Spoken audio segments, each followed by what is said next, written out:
Welcome to the No Unfinished Business podcast. There are 1,000 different ways your clients can leave unfinished business, but no single advisor can address every issue. In every episode, we'll answer the important questions to help professional advisors focused on individual clients. Attorneys, CPAs, and financial advisors identify and eliminate those planning blind spots so you can speak competently and confidently to your clients and help them leave no unfinished business. Elijah Lopez, thanks so much for joining me on the No Unfinished Business podcast. My pleasure. I really appreciate you making time. Sure. So, as a financial advisor with Manske Wealth, I know you deal with a lot of business owners, and what I wanted you to, kind of start us off with is, what are some of the options that advisors who are listening in may be overlooking when we're dealing with these business owner clients? When we think about retirement, plenty of options. Some of them may or may not fit for those business owners. So the floor is yours. I'm a really big fan of taking a team approach, working with my business owners, close attorneys, working with their CPA to create the right option for them. Because I think different strokes for different folks. There are certain things that a client's going to tell me, that they're going to tell you, that they're going to tell a tax professional. And I think when we can merge all those ideas together, we can create the best solution for a client. Like case in point, I have a client who is very successful in a very specific industry and worked for a large company as a salesman for that company.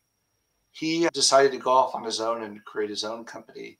And immediately he was approached by a salesman who said, the best option for you is a 401k. You want to scale this business. You want to grow it aggressively. Why would you not do a 401k? And he was really excited about the idea of a 401k. He had one with his old company, and he thought, well, the best next step is for me to create the same thing that I had before. When him and I got to talk about the business and the growth goals and what the first year was going to look like, he had no idea that over time he could scale up his retirement plan. So I spoke with him, I spoke with his CPA, and through that conversation, we got to understand that 401k, while it would be an appropriate option for this client, that really we could, for a lot less of a fee for the client, start with an IRA, build on that into a SEP IRA, and then as he's getting employees, adding a 401k component with a profit sharing component in there. And the idea there is we're starting small and we're becoming more complex as needed, which I think a lot of people always want to sell you the Rolls Royce. And there are a lot of times where you can have a Prius and it's very appropriate and the best thing. Right. Yeah. And so for this client, thinking about it, well, look, he's a business owner. The 401k, it sounded like he was just all on his own, no employees at that point. And so sizing up the right option for him, he didn't need the 401k yet because that's the option provided by the business. Look, he was the business. Yep. And I think a very similar way that it's important to get these key partners talking to each other and working for your business owner clients is clients will typically tell me that they want to sell their business way before they tell anybody else that they want to sell their business. And really, if you're being smart about it, I'm sure you've been through it before. You want to start telling your tax professionals, you want to start telling your attorneys ahead of the fact. We can do forecasting for what things are going to look like once you sell the business.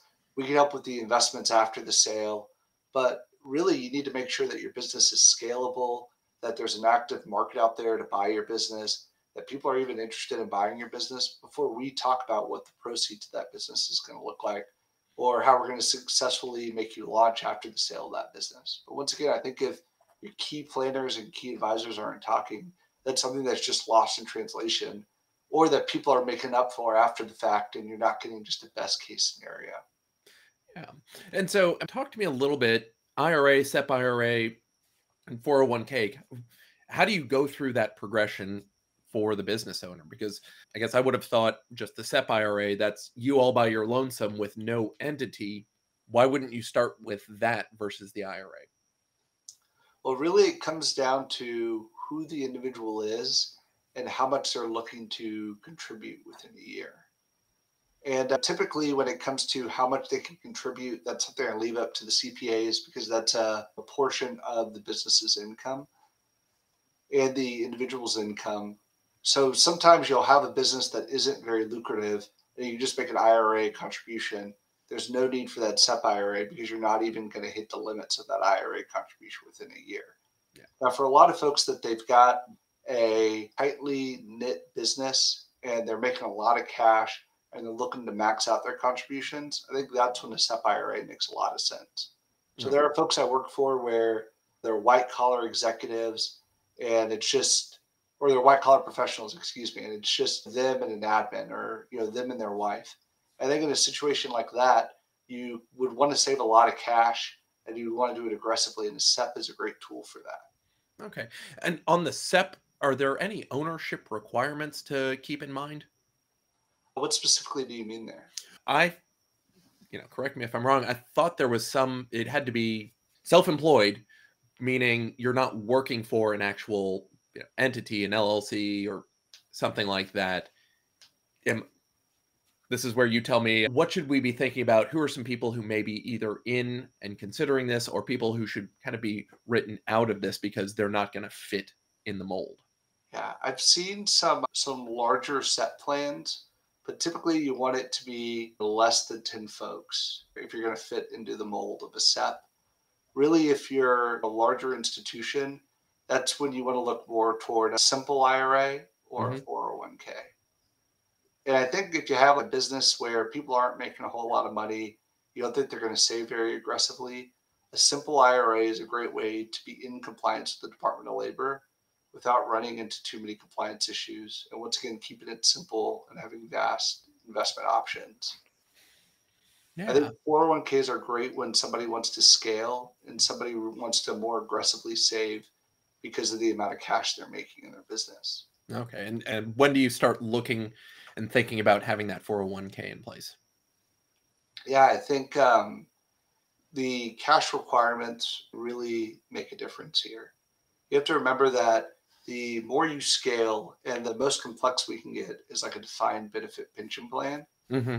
But the more you scale, the more you're just on the hook with the Department of Labor and making sure that you're making good on the promises you're making to employees. So I think if we're talking about like a safe harbor 401k, there's some automatic contributions that you're making as the employer that you're committing to make sure you're not getting in trouble with the Department of Labor. I think it's very important to look at the cash flow of the business to see if you can make good on those promises if you're going to commit to those promises. Because if not, there's probably a less there's a plan that involves less commitments that'll probably help you save just as much without keep you on the hook if it were to drop for some reason. Got it. So you need a business that maybe won't have as much fluctuations in payments just to make sure that you can make those contributions into the 401k. That's correct. One thing I do with a lot of business owners is I remind them that they, as the plan sponsor, they're a fiduciary. They're on the hook for the shortcomings of the plan if anything were to happen. And I think that's an important one to address, that you are making good on promises to people. Because I think a lot of folks think of it, and in fact, I just had a really long conversation with a client last week where they have a pension plan, and it's like, the reason the Department of Labor has these rules is we have to make sure employees are getting what they're promised. And if they're not, that creates bad situations for the employees, for really the country in general, if people can't retire successfully. And so the government wants assurances that people are going to be able to receive the benefits they're expecting. Yeah. And so beyond just look, if the employee decides to make a contribution of 5% of their payroll to the 401k, at least that contribution should be set up automatically. But are there any other payments that the employer would be on the hook for? With a safe harbor 401k, there's matching that comes in with that safe harbor that makes sure that they're making matches. So the plan just doesn't benefit the employees at the top of the company. And so those 3% matches, the 2% matches that are involved with those safe harbor rules, that's what they're expected to make good on, which roughly comes out to 4% of the client's total salary if someone's really maxing out a safe harbor plan. Okay. So it's including everybody in the plan, not just the folks at the top. That's correct. Right. You can have plans that benefit people at the top, then you run into a whole lot of compliance issues. I think it's a lot easier not to run into those issues. Got it. So as we think about this, are there any other options? We talked about IRA, SEP IRA, simple IRA, 401k, and then, the defined benefit plan, which probably nobody's setting up anymore. But are any other options that are out there that business owners want to think about as they plan, well, how can I keep people around, take care of my people? So I think I do have the occasional client that sets up a defined benefit pension plan. Really? You have to have a really big cash issue and you have to really want to shield that from taxes. I think the thing that is underutilized that I like to talk about before we even think about a defined benefit pension plan is a profit sharing component on a 401k. Okay. A client or a lot of business owners, they want to reward employees that they hang around for a long time. They're good employees. I think a profit sharing component is a great way to reward an employee in a way that benefits them for the long term. If you have a client that or an employee that's done well by you that you think you want to treat really well, you could add an extra ten to $15,000 via that profit sharing component to give them a nice little bump at the end of the year. But also that bump is going directly to their retirement. So you're working to benefit them for the long term. Yeah, Okay. there's no question that Americans are just awful savers. I think that if the way we're rewarding people is by, nudging them to save a little bit more, that's just setting people up for success.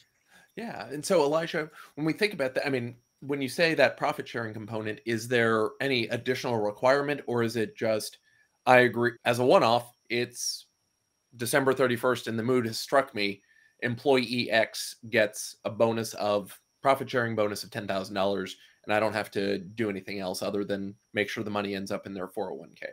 Yeah, profit sharing can be discriminatory, which I think is one of the benefits of a profit sharing plan. You Okay. could have a 401k where you're really aggressively saving as the business owner, but because of Department of Labor rules, maybe you're a little limited.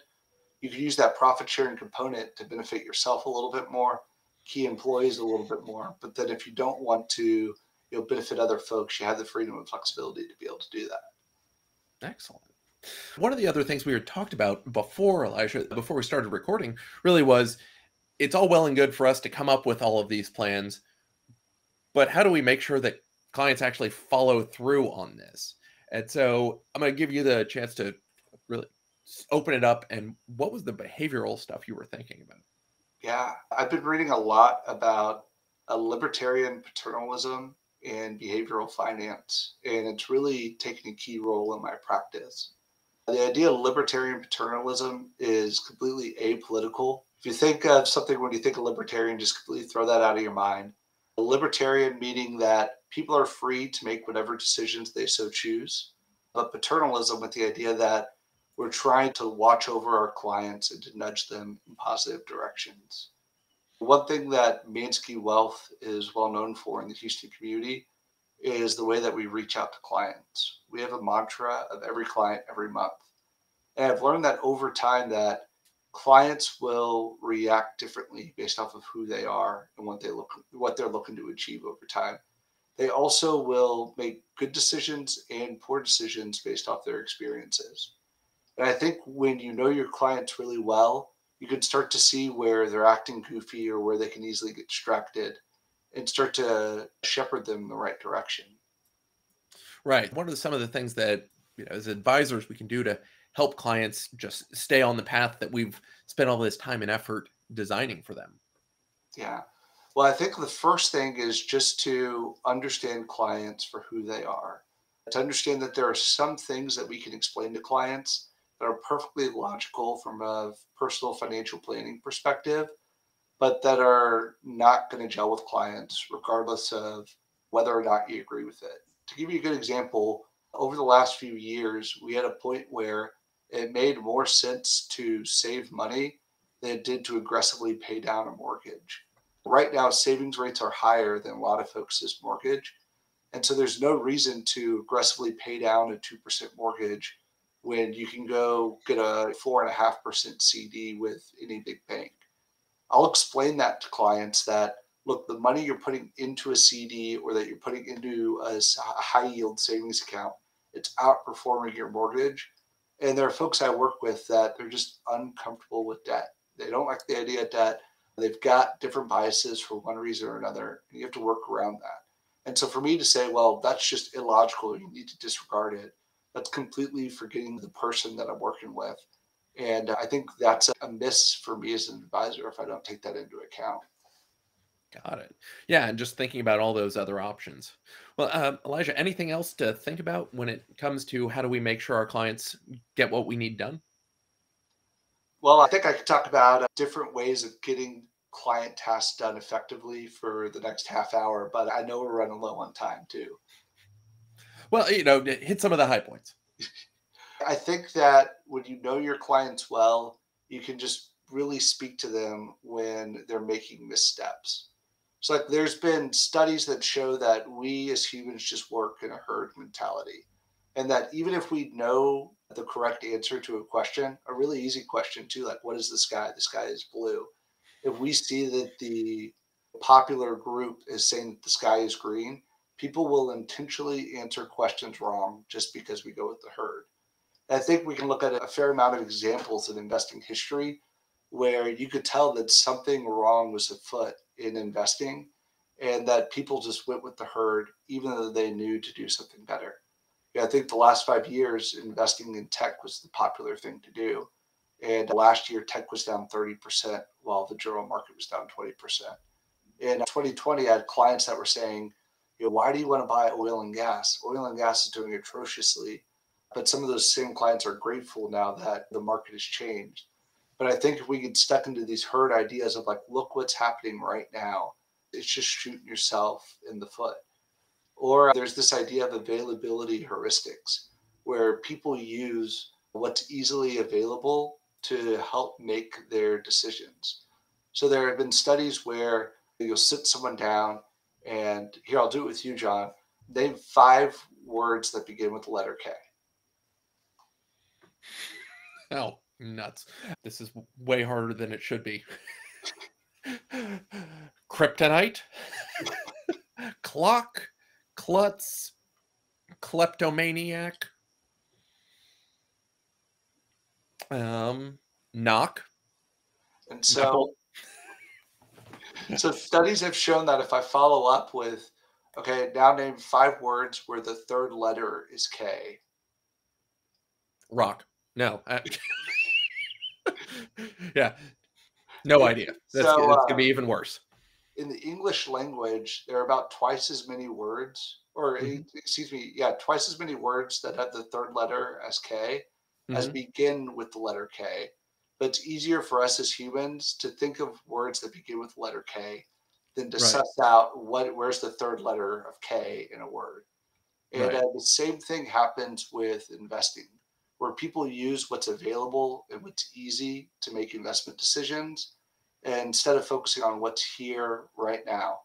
So like if you look back, Franklin Templeton actually did some research on this, where if you ask people like what were investment returns in 2009, 2010, and 2011, generally people have pretty bad answers to give. They say like, oh wow, I think with the financial crisis, that was 07 and 08. I bet you 09 was a bad year, 2010 was a bad year, and 2011 things were probably getting a little bit better. Right. In reality, in 2009, the S&P 500 returned over 20%. But people go back to that awful year, and so they're stuck in that awful year. Most people don't realize a bull market has already started because they're too focused on the past. And people don't realize that a bull market is dying because they're too focused on the past. And I think thinking beyond just what's available and focusing on long-term goals and what's important to clients really sets them up for success. Got it. Well, Elijah, that's probably a great place for us to end for now. We'll have links to you in our podcast notes, but where can people find you if they're looking for more? I think manskewealth.com is the best place to find me, but I'm also pretty active on LinkedIn. Excellent. Elijah, thanks so much for joining. Thanks. Bye for now. Thanks so much for listening. You can find more episodes, videos, and links to more helpful content at nounfinishedbusiness.com. If you have any questions, feedback, or ideas for topics, please reach out via social media or email John at john@stromeyerlaw.com. And of course, if you or your clients need help from John with an estate planning, probate, trust, or cross-border tax issue, You can book time directly with John at askjohnaquestion.com.